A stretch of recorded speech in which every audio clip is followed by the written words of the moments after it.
لە درێژەی کارە خێرخوازیەکانیان و بە بۆنەی نزیکبوونەوەی جەژنی قوربانی پیرۆز، دەستگای خێرخوازی بەخشین بە هاوکاری نووسینگەی ئەوروپا سەد سەبەتەی خۆراکیان لە قەزای سۆران و هاوکات لە ناحیەی خەلیفانیش بڕی سەد سەبەتەی خۆراکی تریان بەسەر خەڵکی کەم دەرامەتی ناوچەکە دابەش کرد. ئێمە وەکو نووسینگەی سۆران بەرنامەی بەخشین بە هاوکاری نووسینگەی بەرنامەی بەخشینی ئەوروپا سەد جێ خۆراکی کارتون خۆراکیان بۆ ڕەوانە کردین بۆی لە جێژنی قوربان بەسەر ئەو فەقیرانە دابەشکەین، سوپاسیانەکەن دەستخۆشیان لێکەین، هاوکارێکی باشە بە ئەو خەڵکێک کە فەقیرە پێویستی پێیە بە حەقەت. لە درێژەی کاڵ و سالاجەکانی دەستگای خێرخوازی بەخشین ئێمە ئەمڕۆ لە نووسینگەی خەلیفان هەستین بە دابەشکردنی سەد سەبەتە خۆراک کە بەسەر خەڵکی فەقیر و هەژارمان دابەش کردەوە.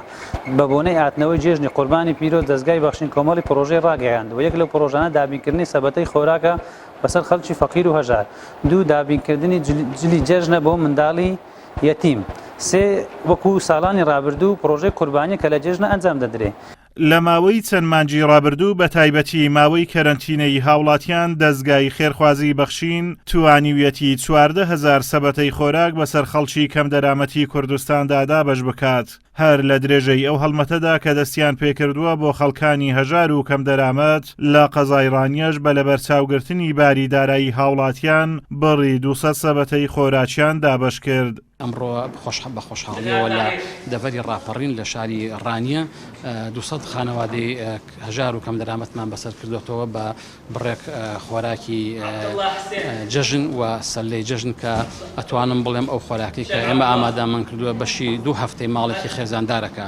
بۆیە ئێمە لێرەوە دەستخۆشیمان هەیە لە خێرۆمەندانی وڵاتەکەمان لە دەرەوە لە ناو لە دەرەوەی هەرێم کە بتوانین ئینشەڵا زیاتر و زۆرتر دەستگیرۆی ئەم بەرنامانە بکەن، دەستگیرۆی ئەم پرۆژانە بکەن بۆی ئێمەش زیاتر بتوانین ژمارەیەکی زیاتر لە هەژار و کەم دەرامەتان بەسەر بکەینەوە. خوای پەروەردگار لە هەموو لایەکی قبوڵ بکات ئینشەڵا. ئێمە وەکو دەستگای خێرخوازی بەخشین نووسینگەی ڕانیە ئەمڕۆ هەستین بە دابەشکردنی 200 سەبەتەی خۆراک بەسەر خەڵکی کەم دەرامەت و هەژارانی سنووری ئیداری ڕاپەڕین بۆ ئەو خەڵکانەی کە کەم دەرامەتن. هەروەها داواکارم لە خەڵکی خێرخواز کە هاوکاری دەستگای خێرخوازی بەخشین بکەم بۆ ئەوەی بتوانین زیاتر خەڵکی سومند بێت لەو سەبەتەی خۆراک و هەروەها پرۆژەکانی ترمان.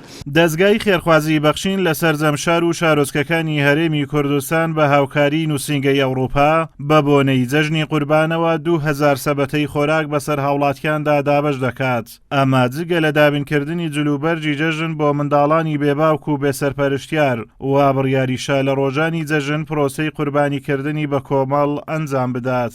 ئازاد و مەراوەی کەناڵی ئاسمانی پەیام.